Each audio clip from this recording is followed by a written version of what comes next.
एक महिला के, एक बेवकूफ़ बददिमाग महिला के बयान से देश को कितना खामियाजा भुगतना पड़ा। आप ये देखिए कहाँ कहाँ शर्मिंदगी झेलनी पड़ रही है, देश को सब कुछ सहन करना पड़ रहा है। बट मैं एक बात बोलूँगी, देखिए इनके बयान की वजह से जो भारत के प्रोडक्ट हैं वो सारे बाहर बैन कर दिए गए हैं, अरब कंट्री में बैन कर दिए गए हैं। और जो हमारे वहाँ पे भारतीय काम करते हैं उनके लिए भी उन्होंने बोला है कि अभी हम इनको यहाँ काम करने नहीं देंगे।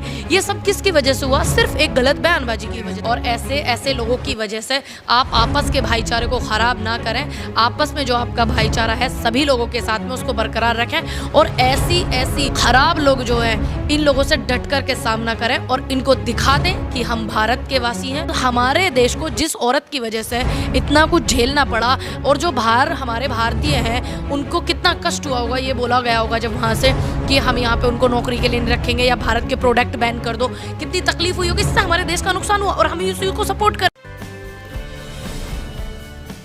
नमस्कार, मैं दानिश सुनजार और आप देख रहे हैं पीआरबी। हमारे साथ बातचीत करने के लिए पूनम पंडित जी मौजूद हैं जो कि मेरठ में हैं और यहाँ हमसे बातचीत करेंगे। जिस तरीके से एक टीवी डिबेट में नुपुर शर्मा द्वारा प्रोफेट मोहम्मद के खिलाफ जो बयानबाजी हुई उसको लेकर तमाम मुद्दे पे बातचीत करेंगे। मामला जो है देश और विदेश तमाम जगह जो बयानबाजी है वो लगातार जारी है। दोनों पक्ष सड़क पर उतरे हुए हैं। उनका कहना है कोई नुपुर शर्मा के समर्थन में है, कोई जो है यहाँ पे विरोध में भी है। तो कैसे देख रहे हैं नुपुर शर्मा पे? हालांकि भारतीय जनता पार्टी ने कार्रवाई भी की।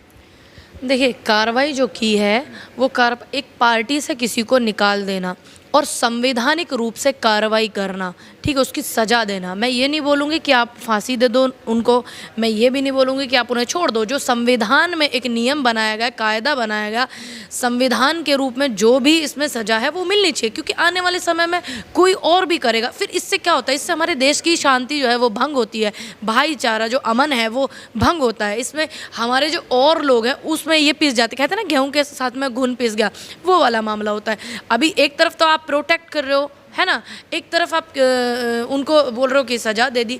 अभी मैं सत्ताधारी पार्टी जो है वो अगर उनको ऐसी चीज़ों को बढ़ावा ना देते, ऐसे लोग, इनका जो संगठन है आरएसएस, वो बढ़ावा नहीं देते तो ना ऐसे बयान करती है महिला, ठीक। और एक महिला के, एक बेवकूफ़ बददिमाग महिला के बयान से देश को कितना खामियाजा भुगतना पड़ा। आप ये देखिए कहाँ कहाँ शर्मिंदगी झेलनी पड़ रही है, देश को कहाँ कहाँ हमारे देश को सब कुछ सहन करना पड़ रहा है। बट मैं एक बात बोलूँगी, देखिए इनके बयान की वजह से जो भारत के प्रोडक्ट हैं वो सारे बाहर बैन कर दिए गए हैं, अरब कंट्री में बैन कर दिए गए हैं। और जो हमारे वहाँ पर भारतीय काम करते हैं उनके लिए भी उन्होंने बोला है कि अभी हम इनको यहाँ काम करने नहीं देंगे। ये सब किसकी वजह से हुआ? सिर्फ एक गलत बयानबाजी की वजह से। तो बड़ा अच्छा था अरब कंट्री का, भारत का बड़ा अच्छा रिश्ता था।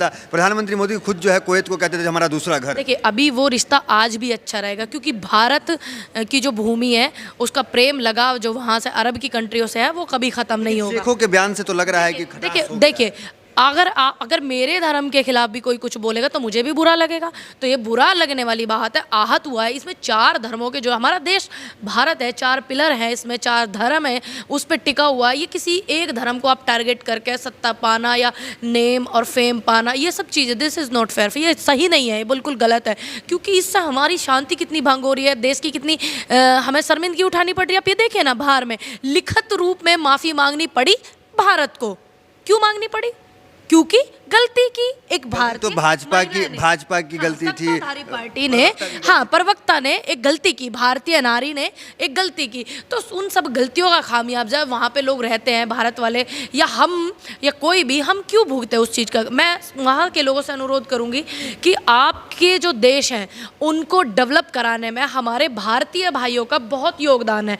तो आप एक बददिमाग औरत की वजह से इस चीज़ को ध्यान में रखना ना भूलें कि भारत के लोगों ने आपके देश को सींचा भी है, डेवलप कराया है। तो अपने जो प्रोडक्ट बैन किए इससे उनका कोई नुकसान नहीं हुआ, इससे हमारे देश का नुकसान हुआ, हमारे भाईचारे का नुकसान हुआ, हमारा आपस में नुकसान हुआ। और इन लोगों की मंशा ही ऐसी है, जब से ये लोग भारत जलाओ पार्टी के लोग बैठे हुए तब से 2014 से हो क्या रहा है देश में? यही हो रहा है बस। इससे ज़्यादा आपने क्या देखा? सड़कें जो बनी उन पे टैक्स इतना ज़्यादा बढ़ा देना, उन पे टोल इतना ज़्यादा बढ़ा देना, सिर्फ यही तो इनका विकास रहा। लोगों को गरीब बनाना और अमीर को और अमीर बनाना, सिर्फ इनका एजेंडा जो है वो हिंदू मुस्लिम पर टिका। ये बड़े कमाल के शब्द हैं दोनों के दोनों, हिंदू और मुस्लिम, क्योंकि इनकी दाना पानी रोटी खाना पीना चूल्हा सब इन्हीं दो शब्दों से चलता आ रहा है। मैं बार बार बोलती हुई आ रही हूँ कि इनका ना हिंदुओं से कुछ लेना है, ना मुस्लिमों से कुछ लेना, ना सिख ना ईसाइयों से कुछ लेना, इनको सिर्फ सत्ता से लेना है। एक महिला को पहले ऐसा बढ़ावा दिया किसने? आपने देखा नहीं, कितने सारे डिबेट में इनके प्रवक्ता ये हिंदू मुस्लिम डिबेट करते रहते हैं। आप रोजगारी पर डिबेट नहीं करेंगे, किसान का बेटा मर गया था उस पर डिबेट नहीं करेंगे, किसान आंदोलन में इतने लोग मर गए थे, इनकी शहादत हो गई इतने लोगों की, उस पर डिबेट नहीं करेंगे, महंगाई इतनी हो रही है उस पर डिबेट नहीं करेंगे। डिबेट किस पे करेंगे? हिंदू और मुस्लिम। जो भी कोई हिंदू मुस्लिम का मैटर आवे, इतना कोर्ट है हमारे देश में, सर्वोपरि किसको माना जाता है? कोर्ट को माना जाता है। तो कोर्ट जो है वो तय करेगा हर चीज़ को। या तो आप ये कह दें कॉन्स्टिट्यूशन ऑफ इंडिया है नहीं, इस नाम की कोई चीज़ नहीं है देश में। अगर है तो आप इन चीज़ों को, पहली बात तो मीडिया में उन ऐसे लोगों को जगह नहीं मिलनी चाहिए। मेरा अनुरोध है उन पत्रकारों से भी, उन यूट्यूबर्स से भी और उन चैनल वालों से भी कि जो भी व्यक्ति भारत के भाईचारे अमन और शांति को ख़राब करता हो या किसी के धर्म के खिलाफ कोई टिप्पणी करता हो, उसको आप अपने कैमरे पे जगह ही मत दो।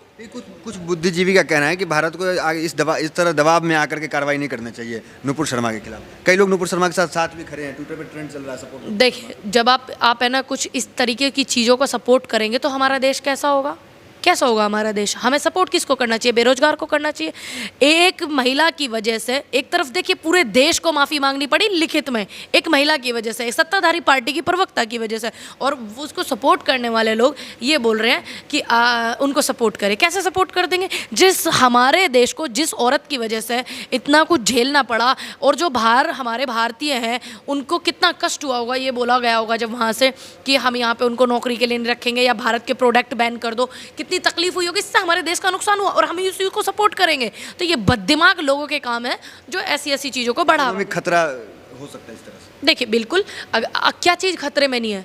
क्या नहीं है खतरे में? भारत का संविधान खतरे में है। संविधान के दायरे में जो सजा आती है वो सजा देनी चाहिए, है कि नहीं? जिससे कि कोई भी व्यक्ति और आने वाले समय में इस तरीके की बातें ना करे, उससे हमारा भाईचारा शांति खराब ना हो। लेकिन जो अब तक जो कार्रवाई हुआ सिर्फ महज पार्टी से निकाला गया। रतन लाल प्रोफेसर हैं दिल्ली यूनिवर्सिटी के, उन पे कार्रवाई वो पोस्ट करते हैं शिवलिंग को लेकर के विवादित, तो उनको जेल होता है। हाँ। तो फिर यहाँ पे इनको जेल, देखिए वही ये दुपला व्यवहार इन लोगों का काम है।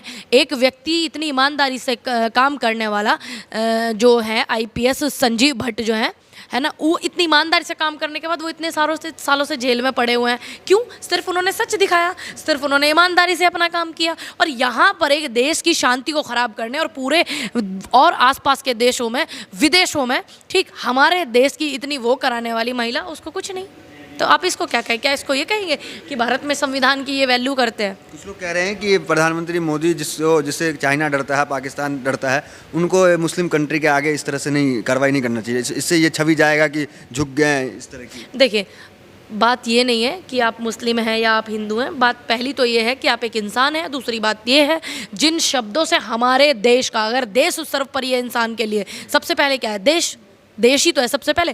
और हमारे देश के ऊपर कोई बात आई, ये बात कैसे आई? सत्ताधारी पार्टी की प्रवक्ता ने ऐसा बयान दिया तभी तो आई।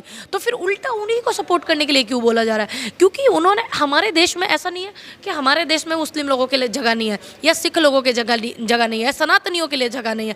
मैं भी एक ब्राह्मण परिवार से आती हूँ, ब्राह्मण समाज से आती हूँ। तो मैं ये थोड़ी है कि मतलब मैं किसी और बरादरी के या किसी और धर्म के व्यक्ति के साथ ऐसा कर दूँ। नहीं कर सकती। क्यों नहीं कर सकती? क्योंकि मुझे अच्छे से पता है, जहाँ तक मैंने पढ़ा है, जहाँ तक मैंने सुना है, जो मैं देखती आ रही हूँ और अब तो इतना एक्टिव भी हूँ, कि हमारे देश में सभी धर्मों के लिए मान्यता है। तो हम क्यों इस चीज़ को बढ़ावा दें? क्यों हम अपने देश की शांति खराब करें? वो पक्ष कौन है जो खड़ा हुआ मजबूती से नुपुर शर्मा के साथ? जब उनके साथ मजबूती से ऐसे लोग खड़े होंगे तो हमारे देश में तो ऐसे ही होना है ना। दूसरी बात, जो मजबूती से खड़े, एक व्यक्ति ने 2 बयान निकाल दिए, उसको जेल हो गई। एक व्यक्ति ने अपने काम ईमानदारी से किया, भट्ट साहब ने, आईपीएस भट्ट ने, संजीव भट्ट जो है उन्होंने, उनको जेल हो गई। लेकिन एक महिला ने इतनी बदनामी की हमारे देश की, क्योंकि हमारे देश की महिला है तो देश की भी तो इसमें वो है ना, छवि खराब होने वाली बात। उसको कोई कार्रवाई इस नहीं तरह की होगी। महिला से कड़ी कार्रवाई होनी चाहिए। बिल्कुल कड़ी कार्रवाई होनी चाहिए, जो संवैधानिक तरीके से है, जो भारत के संविधान में दिया गया, वो कार्रवाई होनी चाहिए, जिससे कि आने वाले समय में मैं या कोई और व्यक्ति या कोई मुस्लिम समुदाय का भी व्यक्ति या कोई सिख समुदाय का या फिर कोई सनातन धर्म से या बौद्ध धर्म से कोई भी व्यक्ति किसी और धर्म के विषय में ऐसी बात ना करे, क्योंकि जब भी वो ऐसी बात करेगा तो देश की जो शांति है वो खराब होगी। आखिरी सवाल आपसे करेंगे, जो मुस्लिम धर्म के लोग हैं जिनकी भावना आहत हुई है, उनसे क्या अपील करेंगे? मैं सभी को ये बोलूँगी कि आप हमारे देश के हैं और हमारा देश आपका है, आपका ये अपना देश है, और ऐसे ऐसे लोगों की वजह से आप आपस के भाईचारे को ख़राब ना करें। आपस में जो आपका भाईचारा है सभी लोगों के साथ में उसको बरकरार रखें, और ऐसी ख़राब लोग जो हैं इन लोगों से डट कर के सामना करें और इनको दिखा दें कि हम भारत के वासी हैं और भारत हमारा है। हमारी सांस और हमारी धड़कन जो है ये भारत के लिए जीती है और जगती है। तो ये पूनम पंडित जी थी, जो कि बड़ी बेबाकी से तमाम सवालों का यहाँ पे जवाब दे रही थी। तो फिलहाल वीडियो में इतना ही, मिलते हैं अगली वीडियोज़ में। बने रहे हमारे साथ। बहुत बहुत धन्यवाद।